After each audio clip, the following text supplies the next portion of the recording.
¿Es aprender de economía, filosofía política y ética libertaria desde tu casa o de donde estés? Esta es tu oportunidad. Inscribite en mi curso virtual y accede a las clases exclusivas pensadas para vos, donde vas a obtener todas las herramientas para comprender el complejo mundo actual y defenderte del Estado, sus políticas públicas y cuidar tus ingresos y propiedad privada. Envíame un mail a giacoclaseseconomia@gmail.com para obtener toda la información y medios de pago. Sin más interrupciones, sigamos con el video. Hablemos con Diego Giacomini, que es economista. Bueno, uno podría observar mucho de lo escrito por Diego Giacomini. Me quiero detener en algo que retrata o sintetiza el drama que vivimos, que es la pérdida de nuestro poder adquisitivo. Diego tuiteó hace un par de días sobre cuánto ganábamos en dólares cuando Guzmán se fue y cuánto en dólares en la gestión Sergio Massa, ministro de Economía. Bueno, van a ver la diferencia. Diego, ¿cómo estás? ¿Qué tal? ¿Cómo andás? ¿Bien? Bien. ¿Cómo andan ambos? Muy bien. Fenómeno. Bien. Mejor imposible. ¿Cómo están nuestros ingresos en dólares comparativamente? Mirá, hice ese calculito que no lo estoy viendo, pero lo recuerdo. Tomando un dólar blue de 7.25, está un poquito más alto, está 7.40, y asumiendo un aumento salarial, que todavía no están los datos, de 6.5 mensual en julio y en agosto, o sea, siendo generoso, al dólar blue, el sector privado registrado, que es el mejor pago en la Argentina, porque estamos hablando del promedio de la gente que, por ejemplo, trabaja en una multinacional, en empresas formales, etcétera, etcétera, con sindicatos detrás, en algunos casos, gana 375 dólares hoy en día al blue. Guzmán los dejó a 4.95. O sea, eso te representa una muy importante caída del poder adquisitivo, ¿ok? Recordemos, ¿qué estás tomando? ¿Este valor es de qué trabajador formal? ¿El trabajador formal medio? ¿Qué medida tomás? El salario promedio que figura según el relevamiento oficial de INDEC para los trabajadores registrados del sector privado con todo en regla. Entonces repetí las cifras. ¿Cuánto ganamos ahora o cuánto se gana en promedio y cuánto se ganaba en la salida de Guzmán? 375 dólares blue hoy en día, en realidad un poquito menos porque estoy tomando el blue a 7.25 y está a 7.40, y con Guzmán 494, o sea, 120 dólares menos se gana hoy que con Guzmán. ¿Cuál es la moraleja más allá de lo evidente que es la pérdida de poder adquisitivo? Primero, la primera moraleja es el salario se relaciona con la productividad del trabajo. Y la productividad del trabajo se relaciona, uno, con el capital humano y otro, con el stock de capital físico instalado. Hablando fácil, cuanto más inversión haya más tecnología y más productividad, eso hace que el capital humano sea más productivo. Cuanto mejor educación, el capital humano sea más productivo. Concretamente, en Argentina, hace casi 15 años que ni siquiera se amortiza para mantener el stock de capital. O sea, se deteriora el capital físico. Si a esto le sumamos que se deteriora el capital humano, deteriorándose ambas cosas, la productividad del trabajo cae y por ende los salarios se desploman. Y si a esto le agregamos que la política económica, monetaria y fiscal es pésima, esto retroalimenta el círculo vicioso. Y lo que viste en ese tuit es una consecuencia ingambeteable. Ni Messi la gambetea, ¿se entiende? O sea, está cantado que iba a ser así, y va a seguir siendo así.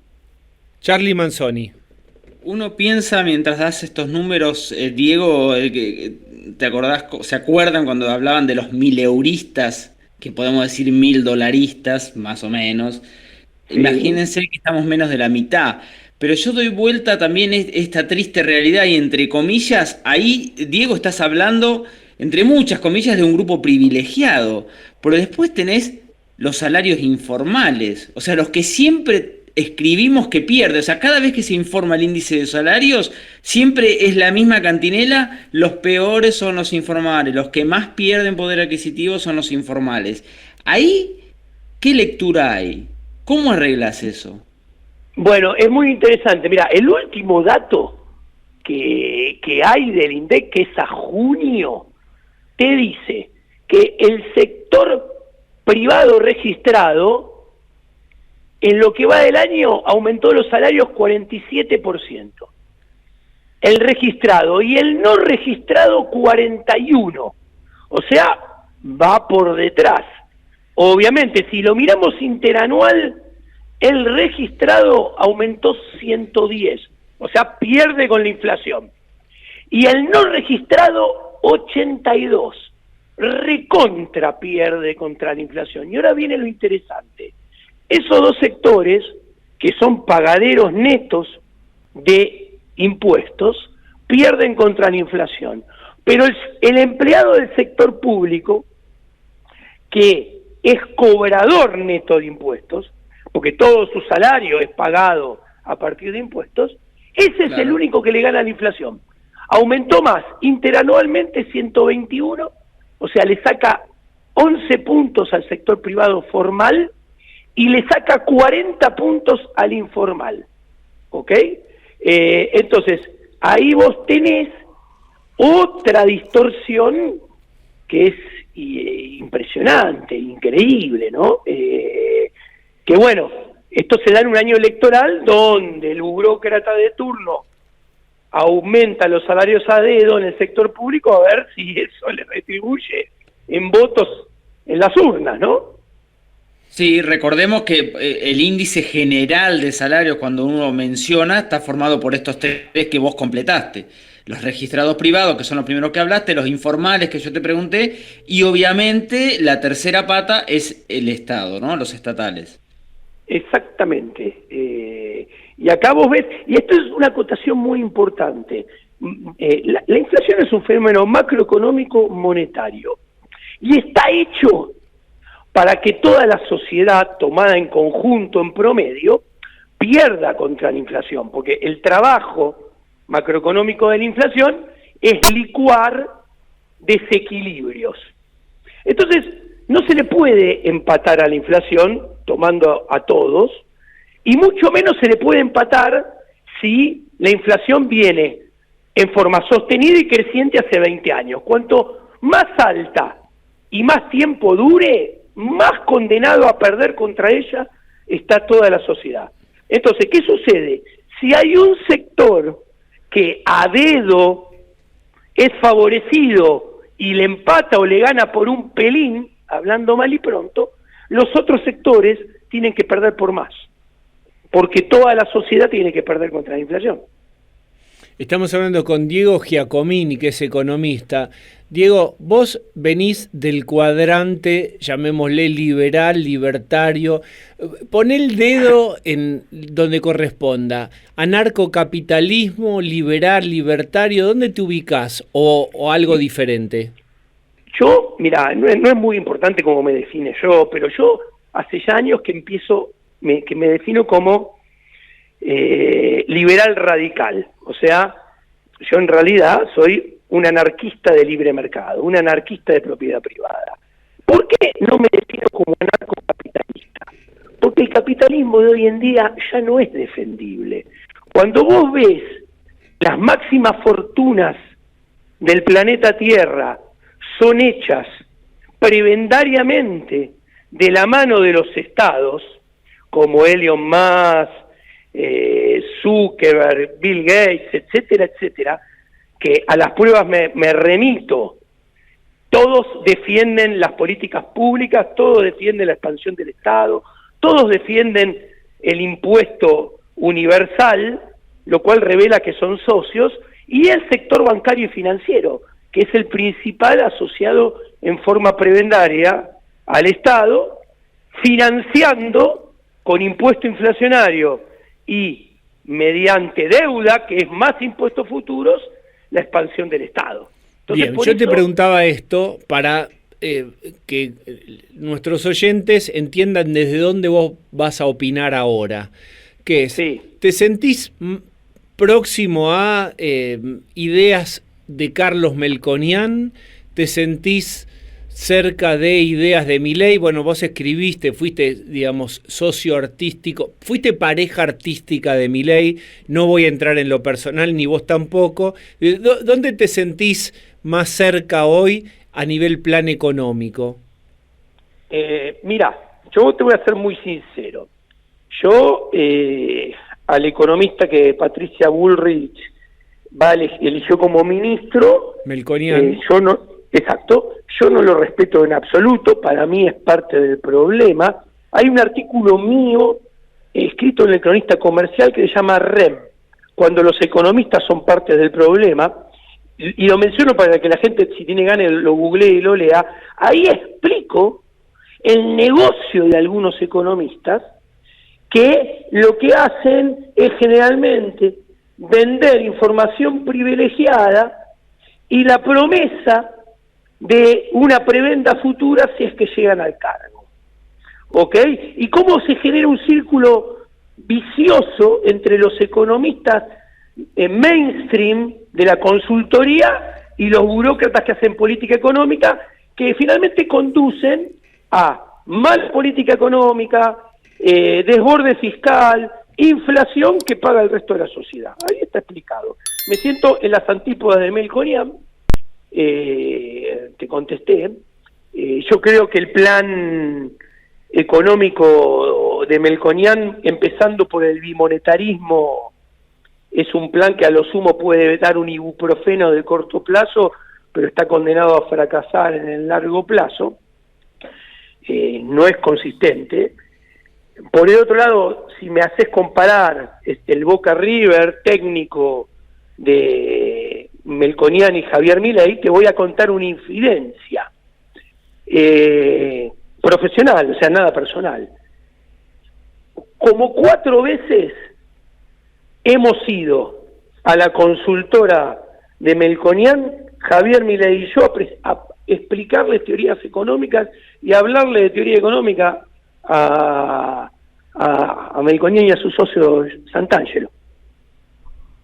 Yo creo que Javier Milei, como economista técnicamente, es muy superior a Melconian.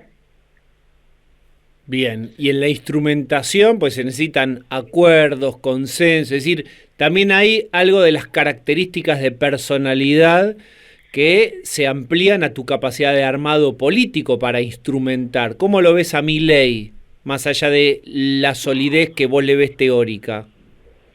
O sea, le veo solidez más que Melconian, diciendo en algunos aspectos con Javier. Ahora, en términos de el equipo económico que le conozco a Melconian, a mí no me gusta en absoluto. De hecho, si vos te fijás, es el equipo económico, tiene varias patas del viejo equipo económico, como Enrique Sebach, como se llama, Daniel Artana, que ya estuvieron en gobierno, uno con la Alianza, otro con Macri, y hay varias figuritas que se repiten que yo no las veo idóneas. Ahora, del lado de Javier, técnicamente, yo creo que está solo, muy solo. O sea, ¿por qué? Porque los conozco en la profesión. Cuando Carlos Rodríguez y Roque Fernández son dos figuras cuya trascendencia la tuvieron en la década del 90, yo soy hincha de Boca, es como que me digas, sí, traerías ahora a Córdoba, al Patrón Bermúdez, al Chicho Serna y a Riquelme y a Bianchi para ganar a Libertadores. Y no, la ganaron en los 90, en el 99, y ya está, ya pasó su tiempo. Entonces, de hecho, hay una entrevista a los 2 días, 48 horas que gana Javier, que a Carlos Rodríguez le preguntan, ¿y cómo cayó esto? No, esto cayó como una bomba atómica, dijo. Nos tenemos que poner a trabajar porque no tenemos nada. Ahora, cuando paso a Emilio Campo, pueden buscar en mi canal de YouTube, hay 2 videos que analizo la dolarización. La dolarización de Emilio Campo es totalmente inconsistente técnicamente desde lo monetario. Y no solamente está mal, sino que además está alejada de la realidad. ¿Por qué? Porque busca, que también está explicado en los videos, rescatar los pasivos monetarios con colocación de deuda en un país que está en default. ¿Por qué está en default? Porque no tiene crédito. Y ahora, si llegara a tener crédito y saliera del default, la colocación de deuda marginal que se necesita para conseguir los dólares, si no estás en default, te arrima el default, porque es agregarle un peso marginal adicional de endeudamiento muy alto. Y como si fuera todo esto poco, está en las antípodas de la dolarización original que habíamos diseñado juntos con Javier Milei. ¿Por qué? Esto parece muy técnico, pero no lo es. La gente, se lo voy a explicar fácil. ¿Se acuerdan en la convertibilidad que te decían que había 1 a 1 y vos ibas a buscar los dólares al banco y los dólares no estaban? Entonces la gente tuvo que poner los amparos y obviamente no aparecieron todos los dólares, aparecieron solo los que había. ¿Por qué? Porque en la convertibilidad los bancos creaban depósitos y crédito en dólares ficticios que te decían electrónicamente que eran dólares, pero los dólares no estaban. Bueno, la dolarización de Ocampo permite crear argendólares. ¿Qué es eso? Crear depósitos en dólares, crédito en dólares, cuando los dólares no van a estar. Ahora, ¿cuál es el problema? Argentina va a tener una tasa de interés más alta que la de Estados Unidos, aún dolarizada. Con lo cual eso a los bancos le permite obtener una rentabilidad extraordinaria a expensas de los deudores, mientras que dure la dolarización. Cuando se caiga, se va a tener que hacer cargo de toda la sociedad y los banqueros ya ganaron la plata. Bien. Amén, perdón, y cierro con esto, sí, que si necesitan colocar deuda para conseguir los dólares, los que colocan deuda son los bancos internacionales y es un negocio para ellos. Diego Giacomini, da para recontraseguirla, tiempos radiales, no podemos, pero vamos a volver a comunicarnos con vos. Te agradecemos mucho. Un placer para mí. La gente no sabe que nos conocemos de la secundaria. Sí, señor, y que vos jugabas al fútbol de 7, me parece. Vos eras muy buen 9. Bien. Elogios de troncos de antaño. Gracias, Diego Giacomini. Bueno, te mando un abrazo. Chao. Estos videos son posibles gracias a vos. Podés apoyar este proyecto desde tan solo $5 por mes desde la opción Unirte o desde los links que encontrarás en la descripción. Además, podés ser parte de los miembros exclusivos del canal, donde cada 15 días voy a hacer una transmisión en vivo solo para quienes sean parte de esta comunidad. Vas a encontrar los detalles y enlaces en la descripción. Muchas gracias y hasta la próxima.